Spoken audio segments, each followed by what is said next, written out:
welcome back. My name is Gamer Ryan, and today we're going to have a look at the characters in Dota Underlords. Now, to have a look at these characters in Dota Underlords, we need to click on the book button, and then we click on the book. It's almost like a scroll, like a little mini Wikipedia type thing, encyclopedia. Then we're going to click on heroes. Now, the heroes are sorted, or we can select them through tiers. Depending on their tier, depends on how much gold they cost.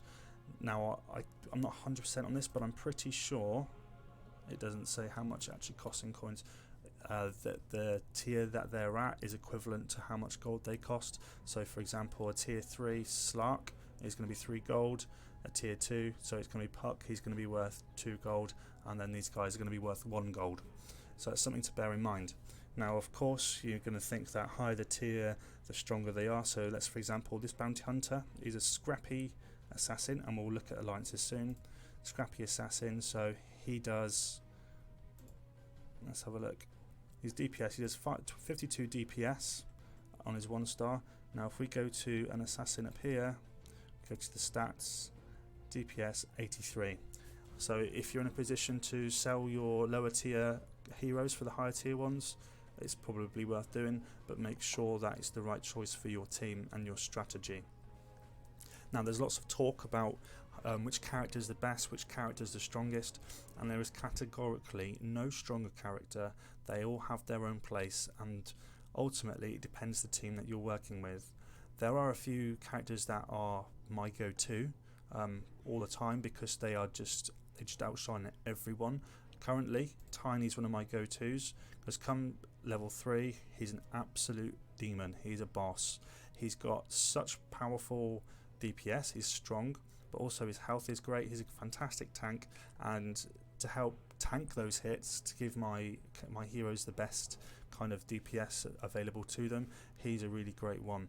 And also his special ability is an AoE, so he picks them up, okay, and he launches them at the furthest enemy. So if someone's getting chinned in the corner and you're battling and he's battling someone, he'll pick that person up and launch them across the board.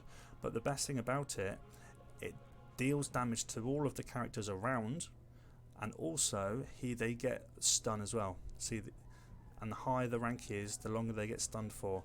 So a 3-star Tiny, they're going to stun them for 2.5 seconds, which is really helpful, and it saved my bacon lots. Another go-to character for me is going to be Morphling.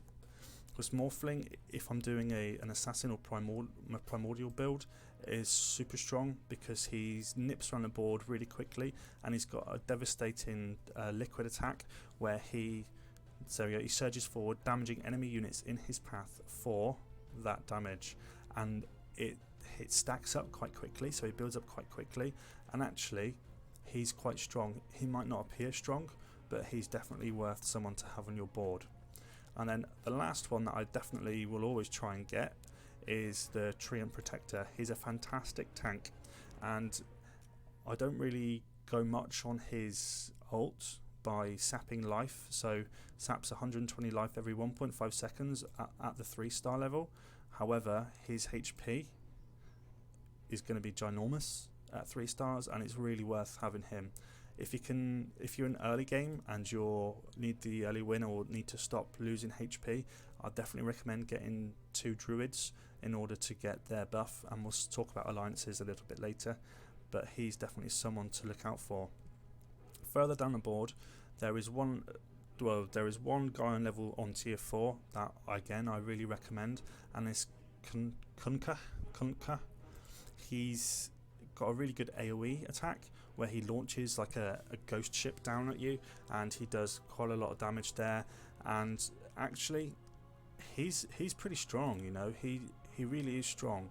Here we go, he summons a ghostly ship that sails through the battle before smashing apart, dealing the damage and stunning all enemies up to 3 sails away from the wreckage for 2 seconds. So at max level he does 350 damage, and he stuns all enemies up to 3 sails away for 2 seconds. So that's a really strong, good crowd controller, and again akin to our friend Tiny.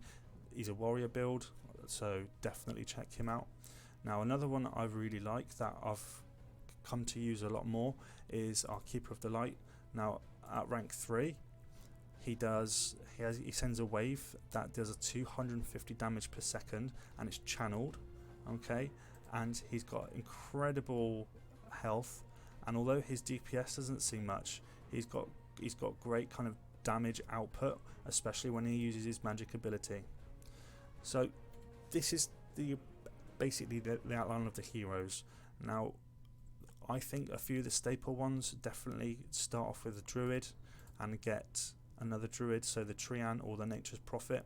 Now the Nature's Prophet's an interesting one because he summons like little treants, and they kind of fight for him, which is really good, and it kind of takes the focus away from him and makes the enemy faction attack the summon minions as well, or instead, so he can kind of carry on attacking.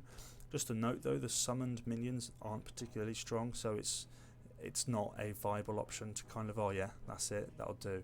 No, you kind of need to keep on top of it. Now it depends on what the kind of build you're going for in order to decide which hero you want, but I really recommend you think about the build you go before, and worth just having a look through this section to see who you want to go for, who you want to save your money for, and ultimately in this instance patience really is the key. Now thanks for watching this video. We're still going to continue a few more guides. We're going to be looking at how to manage your coins effectively. We're also going to be looking at what kind of builds are open quote best close quote, and you know, is there an answer? I don't know. Maybe that's something that we can explore together. Okay, until next time, thanks very much.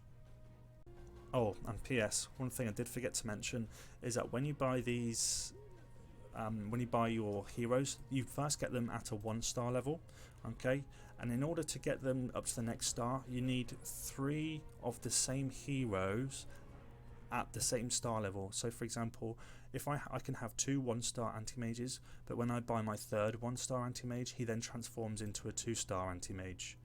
And then what I need to transform that 2-star, I need 3 2-star anti-mages.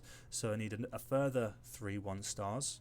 That gives me 2 2-stars, and then another 3 1-stars, which gives me 3 2-stars, which will then make him into a 3-star.